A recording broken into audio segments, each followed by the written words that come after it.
Just as Diane Downs begins her new life behind bars for shooting her 3 children, she brings new life into the world. A baby girl, the child of a monster.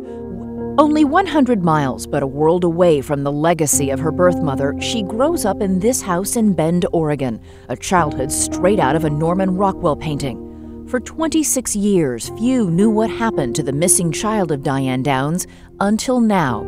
This is Becky Babcock. We were always hiking, biking, traveling. It was very family-oriented as we were growing up. I was taught right from wrong. Did you always know you were adopted? Yes. What did your mom and dad tell you?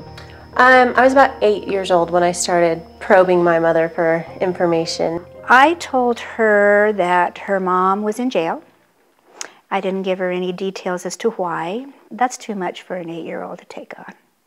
From the moment her new parents brought her home, they were determined to keep her identity a secret. But when Becky was still in preschool, the unthinkable. A phone call from authorities with shocking news.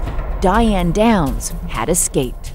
It's not easy to escape from prison. It is not easy to escape from prison. They had a huge fence. They had razor wire all around it. Wearing several layers of clothing to avoid being cut, Downs scaled a 16-foot fence with barbed wire, jumped, and kept running.